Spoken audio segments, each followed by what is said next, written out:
एक ऐसे दार्शनिक की कल्पना कीजिए जो नैतिकता से पहले मतलब आर्थिक समृद्धि पर जोर देता है। हाँ। जो ये कहे कि पहले उन्हें अमीर बनाओ और उसके बाद ही उन्हें सिखाओ। सुनने में थोड़ा अजीब लगता है। बहुत अजीब लगता है ना। हम तो यही सोचते हैं कि जो महान विचारक होते हैं वो पहले आत्मा और सदाचार की बात करते हैं, पैसे की नहीं। बिल्कुल। और मुझे लगता है यही बात कन्फ्यूशियस को इतना दिलचस्प और आज भी प्रासंगिक बनाती है। वो हवा में बातें नहीं करते थे, वो जमीन से जुड़े हुए थे। वो जानते थे कि एक भूखे इंसान के लिए नैतिकता एक तरह से एक विलासिता है। उनके लिए एक स्थिर और नैतिक समाज की नींव वो लोगों की बुनियादी जरूरतें पूरी करने पर टिकी थी। तो वो एक आदर्शवादी थे, लेकिन उनके पैर हकीकत में मजबूती से जमे हुए थे। एकदम सही। और आज की हमारी चर्चा इसी महान दार्शनिक और राजनीतिज्ञ कन्फ्यूशियस पर केंद्रित है, जो लगभग 551 से 479 ईसा पूर्व में रहते थे। जी। हमारे पास जो स्रोत है वो स्टोरी ऑफ confucius.pdf नाम का एक दस्तावेज है, और दिलचस्प बात यह है कि उस पर गुरुदेव आश्रम का भी जिक्र है। हाँ, ये अपने आप में एक अनोखा संगम है। एक चीनी दार्शनिक और उसके साथ एक भारतीय आध्यात्मिक स्पर्श। बिल्कुल। तो आज हम इसी स्रोत के आधार पर ये समझने की कोशिश करेंगे कि कैसे कन्फ्यूशियस ने अपने समय के उस अराजक माहौल से निकालकर एक आदर्श समाज का पूरा खाका तैयार किया। हाँ, और ये सिर्फ कुछ विचारों का संग्रह नहीं था, ये एक पूरा सिस्टम था। कह सकते हैं एक ऑपरेटिंग सिस्टम जिसे उन्होंने समाज, शासन और अर्थव्यवस्था को चलाने के लिए डिजाइन किया था। तो चलिए इस ऑपरेटिंग सिस्टम को खोलकर देखते हैं। शुरुआत करते हैं सबसे ऊपर से, उनके राजनीतिक दर्शन से। ठीक है। कन्फ्यूशियस का मानना था कि शासन जोर जबरदस्ती या सख्त कानूनों से नहीं, बल्कि सद्गुण यानी डी से होना चाहिए। उन्होंने इसके लिए एक बहुत ही सुंदर उदाहरण दिया था, ध्रुव तारे का। इसी को मजबूर करने की जरूरत नहीं पड़ती। उसकी नैतिक शक्ति ही सबसे बड़ा चुंबक है। बिल्कुल। ये सुनने में तो बहुत अच्छा लगता है, लेकिन क्या ये सिर्फ एक अच्छी सलाह थी या इसका कोई असली राजनीतिक महत्व भी था? इसका बहुत गहरा राजनीतिक महत्व था। इसी विचार से स्वर्ग का आदेश या मैंडेट ऑफ हेवन की अवधारणा जुड़ी हुई है। अच्छा। इसके अनुसार किसी राजा को शासन करने का अधिकार उसके जन्म या खानदान से नहीं मिलता। ये अधिकार उसे स्वर्ग से, मतलब एक दैवीय शक्ति से, उसके नैतिक आचरण के आधार पर मिलता है। लेकिन एक मिनट, क्या ये स्वर्ग का आदेश सिर्फ एक बहाना नहीं था जिससे नए राजवंश अपनी सत्ता को सही ठहरा सके? मतलब जो भी तख्ता पलट में सफल हो गया वो कह सकता था कि पुराने राजा ने आदेश खो दिया था? ये बहुत अच्छा सवाल है, और हाँ, इतिहास में इसका दुरुपयोग जरूर हुआ, लेकिन इसके मूल विचार को समझिए। यह दुनिया के पहले सोशल कॉन्ट्रैक्ट्स में से एक था। ये शासक को असीमित शक्ति नहीं देता था, बल्कि उसे प्रजा के प्रति जवाबदेह बनाता था। अच्छा। अगर कोई शासक अत्याचारी या भ्रष्ट हो जाता तो बाढ़, अकाल या विद्रोह जैसी घटनाओं को इस बात का संकेत माना जाता था कि उसने स्वर्ग का समर्थन खो दिया है। तो ये एक तरह का divine check and balance system था। बिल्कुल सही। ये एक नैतिक अधिकार देता था उसे हटाने का। ये तो वाकई एक शक्तिशाली विचार है। और इसी से जुड़ा एक और सिद्धांत है जो मुझे बहुत दिलचस्प लगा, नामों का सुधार। हाँ, रेक्टिफिकेशन ऑफ नेम्स। कन्फ्यूशियस कहते थे शासक को शासक होना चाहिए, प्रजा को प्रजा, पिता को पिता और पुत्र को पुत्र। ये सुनने में तो बहुत सीधा लगता है, पर इसके पीछे एक गहरा दर्शन है। बिल्कुल। उनके लिए सामाजिक अराजकता की जड़ यही थी कि लोग अपनी भूमिकाओं के साथ जो जिम्मेदारियां आती हैं उन्हें नहीं निभा रहे थे। मतलब शब्द और असलियत में एक खाई पैदा हो गई थी। हाँ, जब कोई शासक कहलाता है लेकिन एक अत्याचारी की तरह व्यवहार करता है, या कोई पिता है पर अपने बच्चों की परवाह नहीं करता, तो समाज का ताना बाना बिखरने लगता है। तो नामों का सुधार का मतलब था कि हर किसी को अपनी उपाधि के हिसाब से काम करना चाहिए। और शायद उनके सबसे क्रांतिकारी विचारों में से एक था योग्यता प्रणाली या मेरिटोक्रेसी का सिद्धांत। हाँ, ये आज हमें बहुत सामान्य लगता है, लेकिन उस समय के हिसाब से तो ये एक धमाका रहा होगा। ये सिर्फ एक धमाका नहीं था, ये उस समय की दुनिया के लिए एक अकल्पनीय विचार था। सोचिए, जब हर जगह शासन करने का हक सिर्फ खून और खानदान से मिलता था। सही बात है। तब कन्फ्यूशियस कह रहे थे कि असली हक काबिलियत और नैतिकता का है। उन्होंने कहा कि सरकारी अधिकारी राजकुमार होने की वजह से नहीं, बल्कि अपनी बुद्धिमत्ता और अपने नैतिक चरित्र के आधार पर चुने जाना चाहिए। और इस एक विचार ने चीन का भविष्य ही बदल दिया। जो सदियों तक चली। हाँ, लगभग 1300 सालों तक। ये एक ऐसी व्यवस्था थी जिसमें किसी भी गांव का एक गरीब लड़का भी, अगर उसमें प्रतिभा है और वो परीक्षा पास कर लेता है, तो वो सरकार में सबसे ऊंचे पदों तक पहुंच सकता था। तो ठीक है, हमारे पास अब काबिलियत के आधार पर चुने गए अधिकारी हैं, एक नैतिक शासक है, तो इस आदर्श सरकार का पहला काम क्या होना चाहिए? और यहीं पर कन्फ्यूशियस हमें फिर से चौंका देते हैं, उस विचार के साथ जिससे हमने शुरुआत की थी। पहले उन्हें अमीर बनाओ, फिर उन्हें सिखाओ। और यहीं पर कन्फ्यूशियस की असली प्रतिभा दिखती है।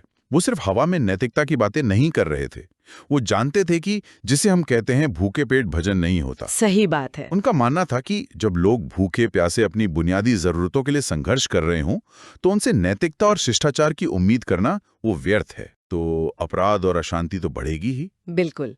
इसलिए सरकार का पहला और सबसे जरूरी कर्तव्य अपनी प्रजा की भौतिक भलाई और समृद्धि सुनिश्चित करना है। यानी आर्थिक स्थिरता नैतिक शिक्षा के लिए एक पहली शर्त है। हाँ, एक बार जब लोगों के पेट भरे हों, उनके सिर पर छत हो, तभी उनका मन शिक्षा और नैतिक विकास जैसी ऊंची चीजों की ओर जाएगा। अच्छा, और यहाँ एक बहुत ही बारीक लेकिन महत्वपूर्ण बात है। स्रोत में कहा गया है कि कन्फ्यूशियस कमी यानी स्कैर्सिटी से ज्यादा असमानता यानी अनइवननेस के बारे में चिंतित थे। हाँ, ये बहुत ही महत्वपूर्ण बिंदु है। उनका तर्क था कि एक शासक को इस बात से ज्यादा परेशान नहीं होना चाहिए कि राज्य में संसाधन कम है, बल्कि इस बात से होना चाहिए कि उनका बंटवारा अनुचित है। ये बात तो आज भी कितनी सच लगती है ना। बिल्कुल। समस्या अक्सर ये नहीं होती कि चीजें कम हैं, बल्कि ये कि कुछ लोगों के पास बहुत ज्यादा है और बाकियों के पास कुछ भी नहीं। एकदम सही। कन्फ्यूशियस के लिए समाज में विद्रोह और आक्रोश का मुख्य कारण यही था। जब कुछ लोग बेहद अमीर हो जाते हैं और बाकी लोग संघर्ष करते रहते हैं, तो ईर्ष्या और हताशा पैदा होती है। ये अस्थिरता राज्य की नींव को हिला देती है और शासक के स्वर्ग के आदेश को खतरे में डाल देती है। हाँ, तो एक अच्छे शासक का काम सिर्फ धन पैदा करना नहीं, बल्कि ये भी पक्का करना है कि समाज में बहुत ज्यादा आर्थिक खाई ना बने। तो इस समस्या से निपटने के लिए उन्होंने किस तरह की वित्तीय नीतियों का सुझाव दिया? क्या वो बड़े टैक्स लगाने की बात कर रहे थे? नहीं, उनका तरीका थोड़ा अलग था और काफी हद तक आधुनिक सप्लाई साइड अर्थशास्त्र जैसा लगता है। अच्छा। उन्होंने कम कर दरों का समर्थन किया ताकि लोगों पर बोझ कम पड़े।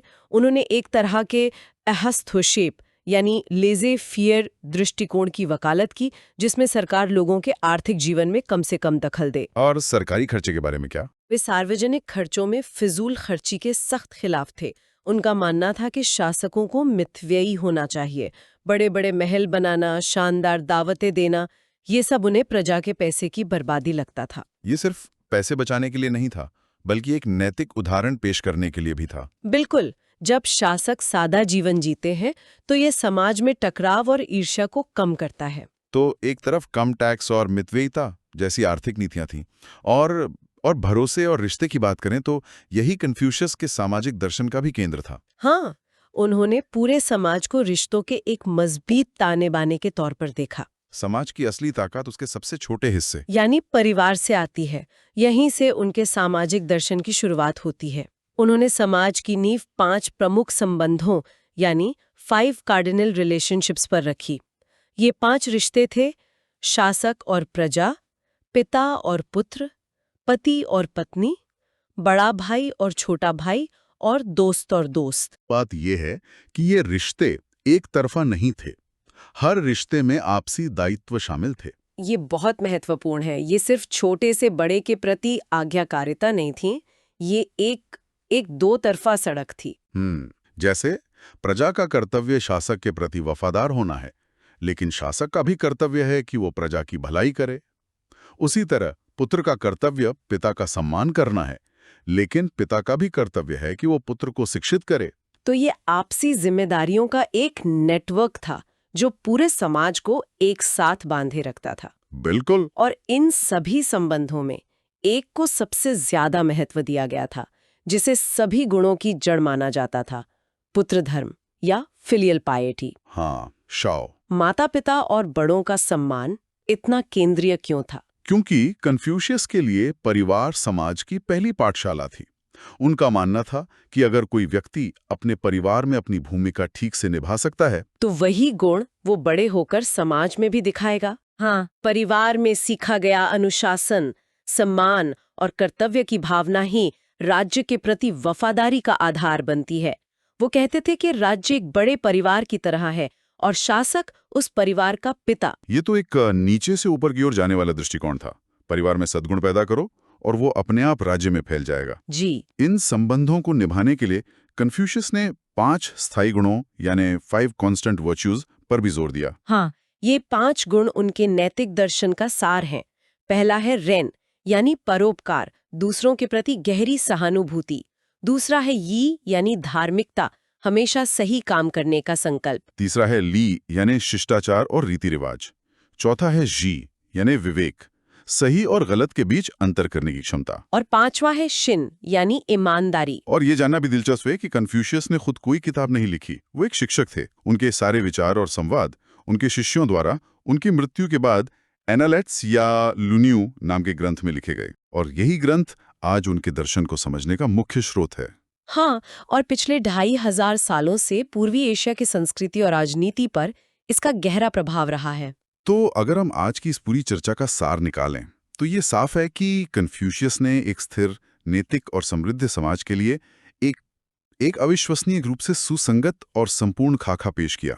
हाँ, एक एकीकृत दृष्टिकोण था। एक ऐसी व्यवस्था जो ऊपर से नीचे यानी एक गुणी शासक से प्रजा तक और नीचे से ऊपर यानी परिवार से लेकर पूरे राज्य तक सद्गुण पर आधारित थी। हाँ, उनके लिए एक अच्छा इंसान बनना, एक अच्छा पारिवारिक सदस्य बनना और एक अच्छा नागरिक बनना, ये तीनों अलग-अलग चीजें नहीं थीं। बल्कि एक ही नैतिक यात्रा का हिस्सा थीं। बिल्कुल, एक के बिना दूसरा अधूरा था।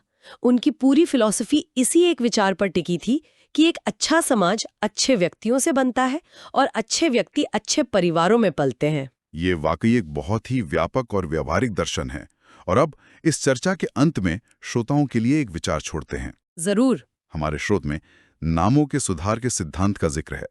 ये विचार कि जब लोग अपनी निर्धारित भूमिकाएं पूरी नहीं करते तो सामाजिक अराजकता पैदा होती है। आज की दुनिया में जहां भूमिकाएं बहुत लचीली हैं, जहां उन्हें लगातार चुनौती दी जाती है, वहां कन्फ्यूशियस का ये विचार कितना प्रासंगिक है। बहुत अच्छा सवाल है। क्या निश्चित सामाजिक भूमिकाओं का उनका ये सिद्धांत आधुनिक व्यक्तिवाद के सामने पूरी तरह से पुराना हो गया है, या इसमें आज भी कोई सच्चाई है कि जब हम अपनी जिम्मेदारियों को भूल जाते हैं, चाहे हम उन्हें कुछ भी नाम दें, तो समाज में कुछ टूटने लगता है?